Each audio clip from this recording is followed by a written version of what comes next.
রূপের বড়াই করিস না রে, রূপ চিরদিন থাকে না। রূপের বড়াই করিস না রে, রূপ চিরদিন থাকে না। নিজের মুখটা দেখা একদিন হইবে রে তোর যন্ত্রণা। নিজের মুখটা দেখা একদিন হইবে রে তোর যন্ত্রণা। রূপের বড়াই করিস না রে, রূপ চিরদিন থাকে না। রূপের বড়াই করিস না রে, রূপ চিরদিন থাকে না। নিজের মুখটা দেখা একদিন হইবে রে তোর যন্ত্রণা। নিজের মুখটা দেখা একদিন হইবে রে তোর যন্ত্রণা। সময় হইল বড় শিক্ষক, সব দিব শিখাইয়া। সুখের জীবন থাকবে না রে, দেখবে না কেউ চাইয়া। সময় হইল বড় শিক্ষক, সব দিব শিখাইয়া। সুখের জীবন থাকবে না রে, দেখবে না কেউ চাইয়া। মরার আগে মরবি রে তুই, জ্বালা সইতে পারবি না। মরার আগে মরবি রে তুই, জ্বালা সইতে পারবি না। নিজের মুখটা দেখা একদিন হইবে রে তোর যন্ত্রণা। নিজের মুখটা দেখা একদিন হইবে রে তোর যন্ত্রণা। রূপের বড়াই করিস না রে, রূপ চিরদিন থাকে না। রূপের বড়াই করিস না রে, রূপ চিরদিন থাকে না। নিজের মুখটা দেখা একদিন হইবে রে তোর যন্ত্রণা। নিজের মুখটা দেখা একদিন হইবে রে তোর যন্ত্রণা। কিসের এত বড়াই তোমার মাটির দেহ লইয়া? ময়রা দেখো পোকামাকড় শেষ করবে সব খাইয়া। কিসের এত বড়াই তোমার মাটির দেহ লইয়া? ময়রা দেখো পোকামাকড় শেষ করব সব খাইয়া। এই দুনিয়া ছাড়তে হবে, অহংকার কইরো না। এই দুনিয়া ছাড়তে হবে, অহংকার কইরো না। নিজের মুখটা দেখা একদিন হইবে রে তোর যন্ত্রণা। নিজের মুখটা দেখা একদিন হইবে রে তোর যন্ত্রণা। রূপের বড়াই করিস না রে, রূপ চিরদিন থাকে না।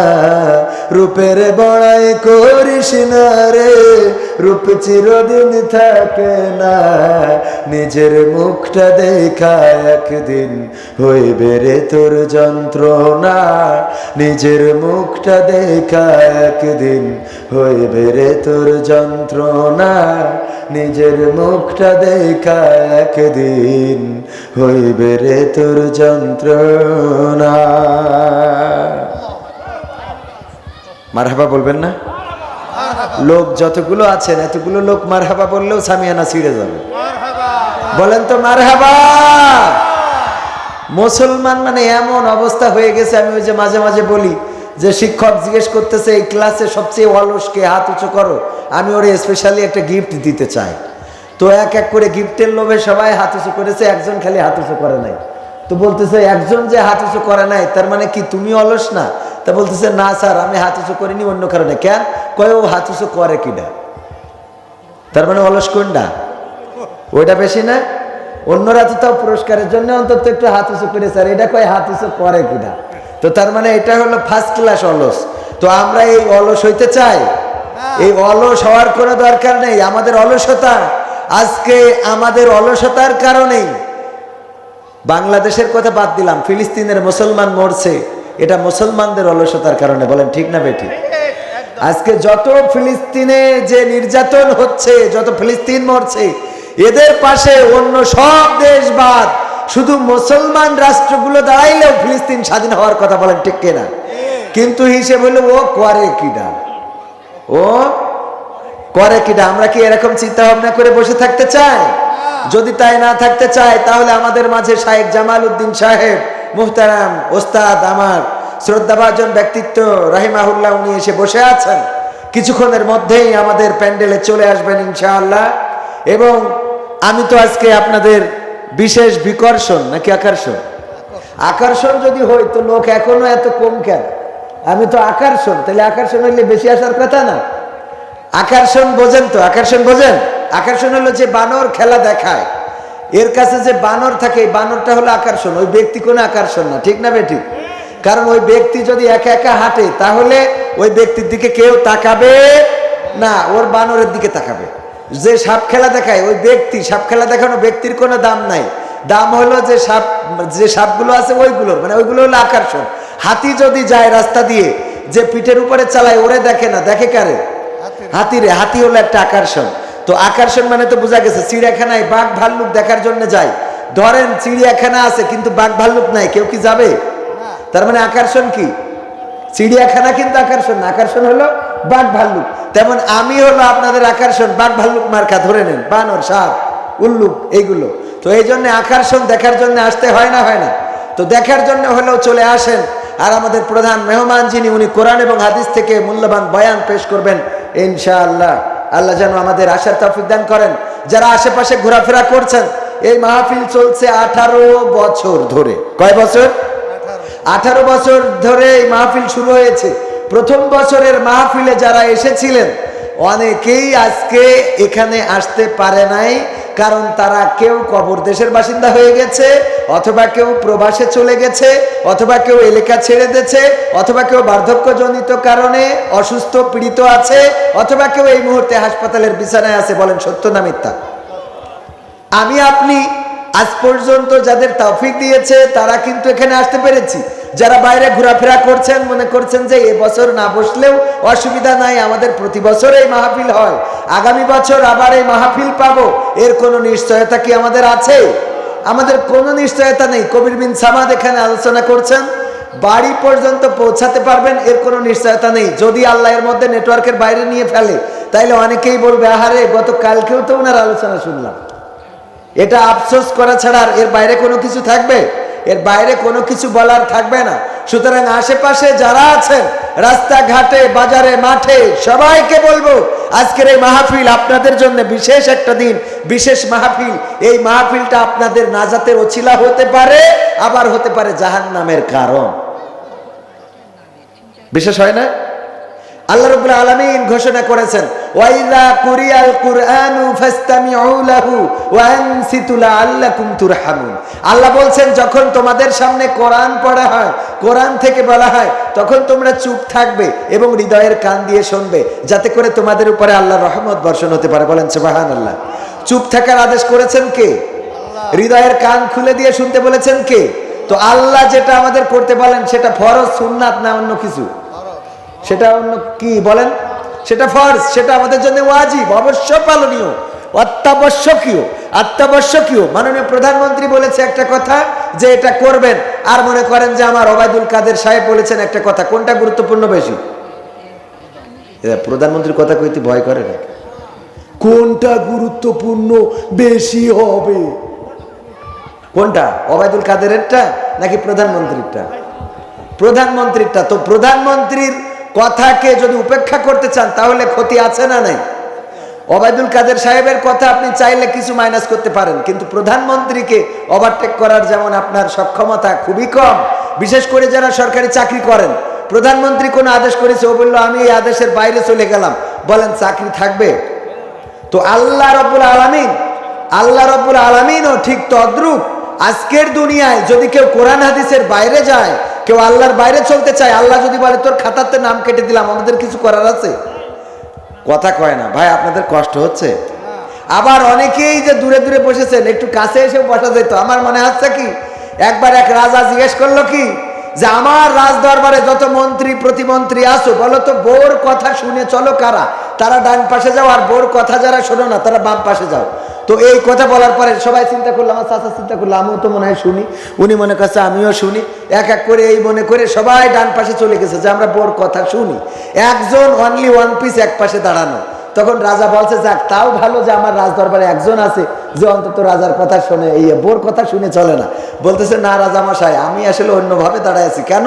কয় আমার বউ বলে দিয়েছে যে পাশে লোক বেশি থাকবে ও পাশের জন্য তুমি মোট দাঁড়াবা না, লোক যে পাশে বেশি থাকবে ও পাশে তুমি যাবা না। তো তার মানে এ সরাসরি আমলের পরে আছে। তো এখন এই লোক বেশি যে পাশে ও পাশে বসতে কি নিষেধ করতে নাকি বাড়িতে? ও একজন এক জায়গায় ফাঁকা, ও দুজন একটা বেলুন ধরি বসে, ও দুজন মাঠে। ও ভাই আপনাদের কি বাড়িতে বউ মানা করে দিয়েছে?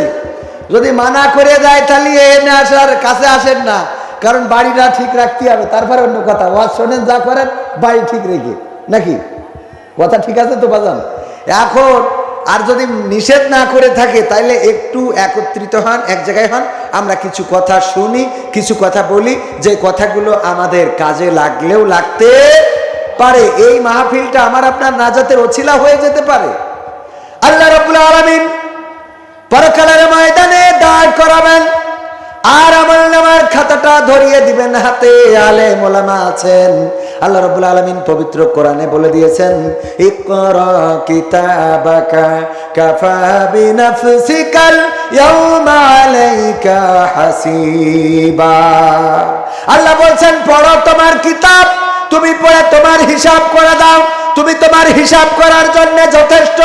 ওগো আমার ভাইরা, ওই দিন যখন আমরা খাতার পৃষ্ঠা উল্টাবো, কোন জায়গায় কোন চালের আড়তে কত টাকার বেচা কিনা করেছি খাতায় থাকবে না থাকবে না থাকবে। কোন চায়ের দোকানে বসেছেন সেটাও থাকবে।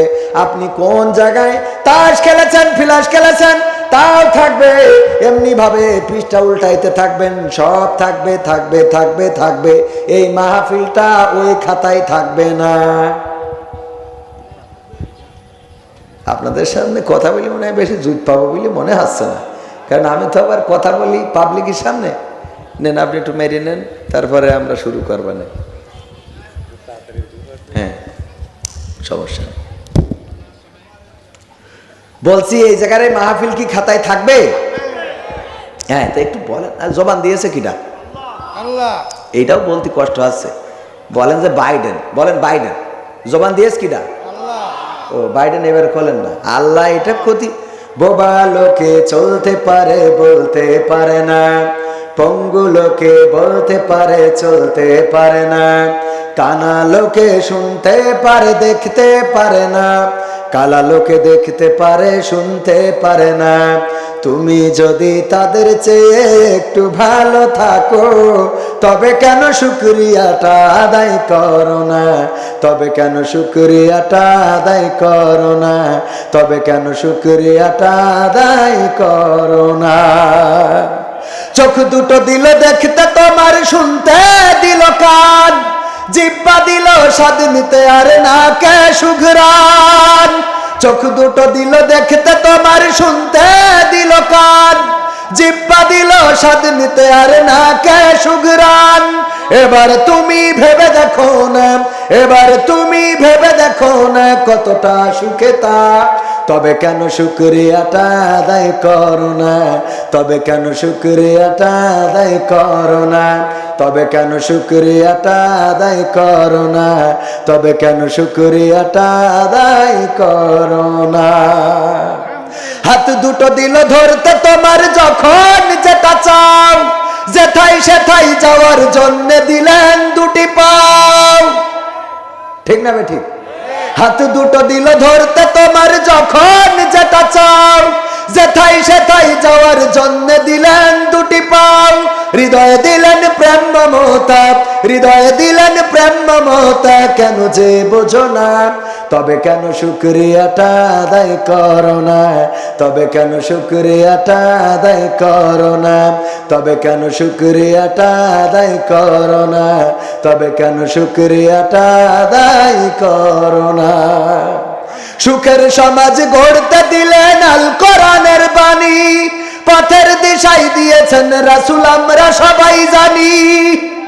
ঠিক না বে ঠিক? সুখের সমাজ গড়তে দিলেন আল কোরআনের বাণী, পথের দিশাই দিয়েছেন রাসূল আমরা সবাই জানি। শ্রেষ্ঠ নবীর উম্মত মোরা, শ্রেষ্ঠ নবীর উম্মত তোমরা কদর বোঝো না, তবে কেন শুকরিয়াটা আদায় করো না, তবে কেন শুকরিয়াটা আদায় করো না, তবে কেন শুকরিয়াটা আদায় করো না, তবে কেন শুকরিয়াটা আদায় করো না। বোবা লোকে চলতে পারে বলতে পারে না, পঙ্গু লোকে বলতে পারে চলতে পারে না, কানা লোকে শুনতে পারে দেখতে পারে না, কালা লোকে দেখতে পারে শুনতে পারে না। তুমি যদি তাদের চেয়ে একটু ভালো থাকো, তবে কেন শুকরিয়াটা আদায় করো না, তবে কেন শুকরিয়াটা আদায় করো না, তবে কেন শুকরিয়াটা আদায় করো না। শুকরিয়া আদায়ের দরকার আছে না নাই? কানা লোক সে তো দেখতে পারে না। আজকে আমার গাড়ির টায়ারে ভ্যান মেরে দিয়েছে, ভ্যানের ওই যে চাকার ওখানে যে লম্বা লোহাটা থাকে, টায়ার নষ্ট হয়ে গেল। বললাম ভ্যান আটকাও, আগে টায়ারের টাকা দেবে তারপরে ছাড়বো। বাস ভাই কানা চোখি দেখে না, এক চোখি একদম টোটালি দেখে না। কানা বলে মাপকে দিয়েছিল কি করবো, এখন 8,000 টাকার তেস মারা খেলাম, সহ্য না করি তো উপায় নেই। বলছে কানা, এখন কানা হলে তো আর কিছু করার নেই। আমার রাস্তা ও পাশে ভাঙা, ওর পাশে ভালো, টায়ারটা একটু নামাই দিলেই হয়। ও ভ্যান আলা, আর এখনকার ভ্যান আলা তো না, সব এটা একটা চেয়ারম্যান, ঠিক না বেঠিক? ভ্যান আলারা ভ্যান আলা নেই, এটা একটা চেয়ারম্যান। ওদের রাস্তা খারাপ হলে যাবে না, জিজ্ঞেস করেন ভাই ওদের, না যাবার না, রাস্তা ভাঙা। ওরে বাবা, তা তুমি বসে থাকো, তোমার টাকা দিয়ে যাওয়া লাগবে না, নিয়েতে বাড়িতে যাও, পাকা মকু থাকা।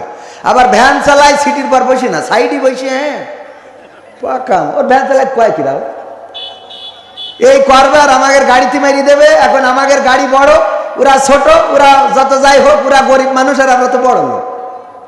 এখন ওরা মারবে, দোষ আমাকে।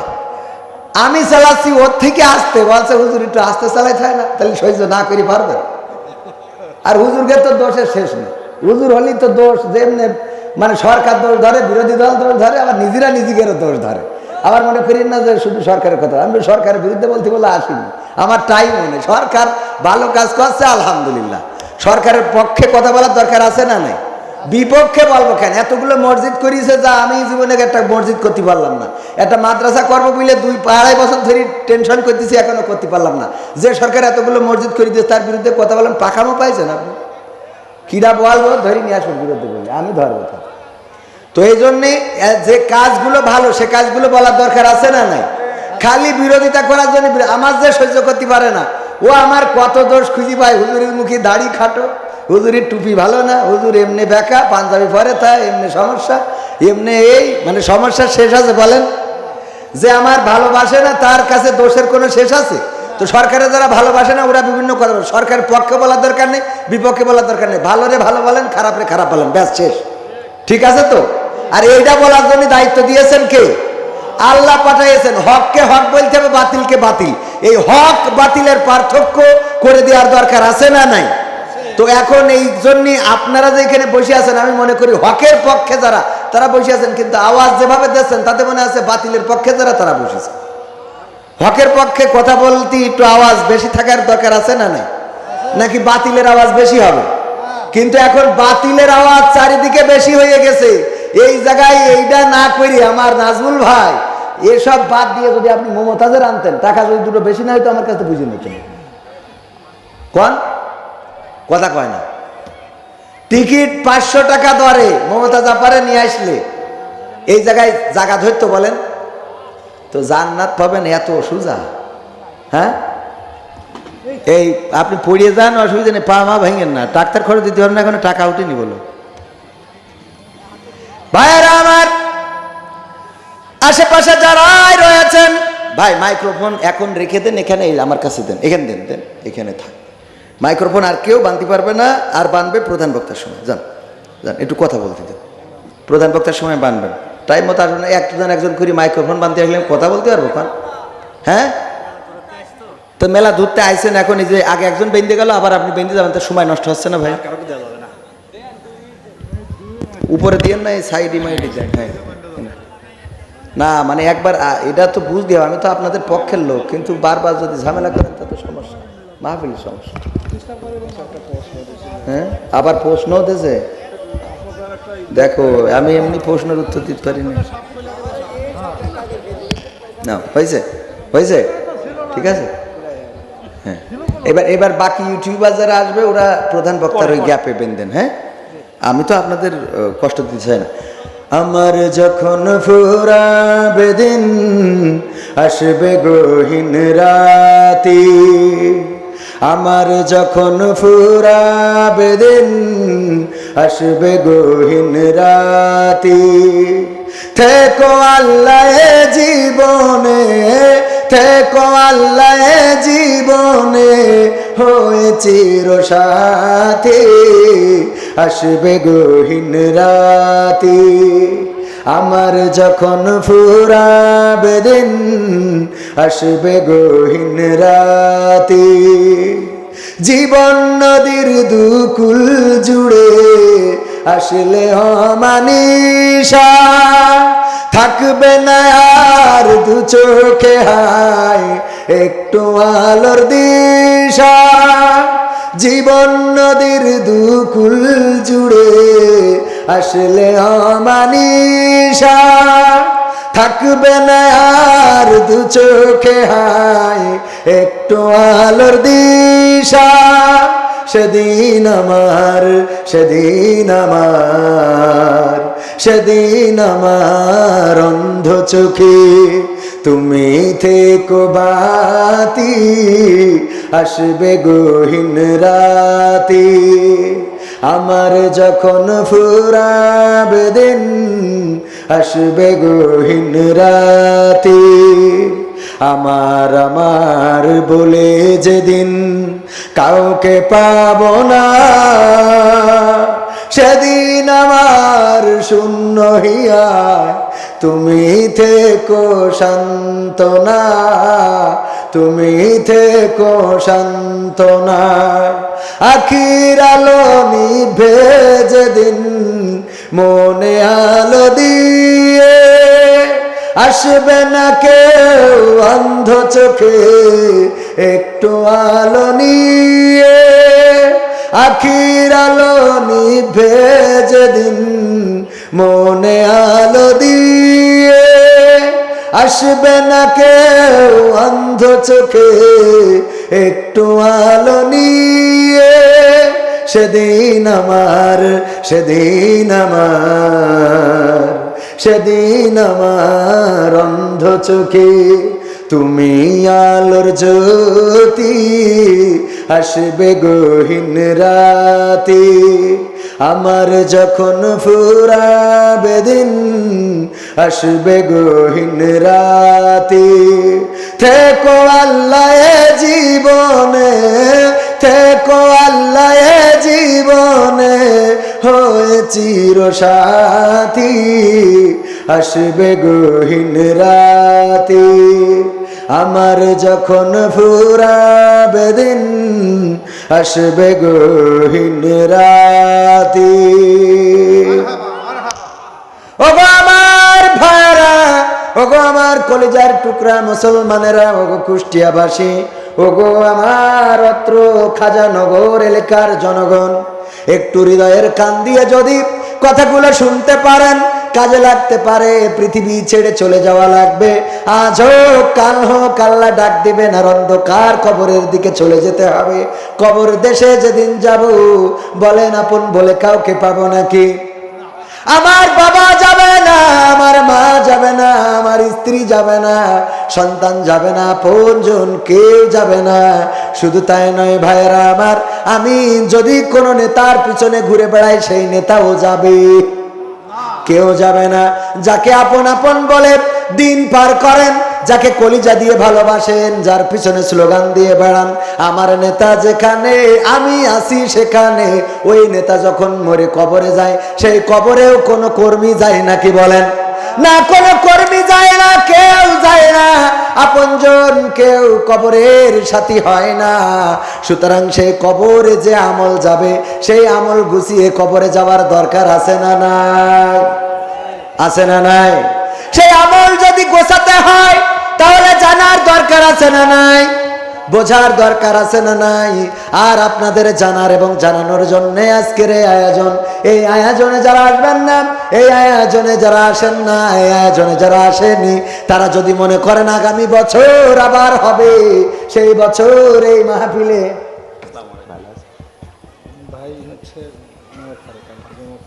ও মাশাআল্লাহ মাশাআল্লাহ সার্বিক তত্ত্বাবধানে আলহাজ মোহাম্মদ ওমর ফারুক সাহেব, ব্যবস্থাপনা পরিচালক, fresh agro food products, Khajanagar. আলহামদুলিল্লাহ।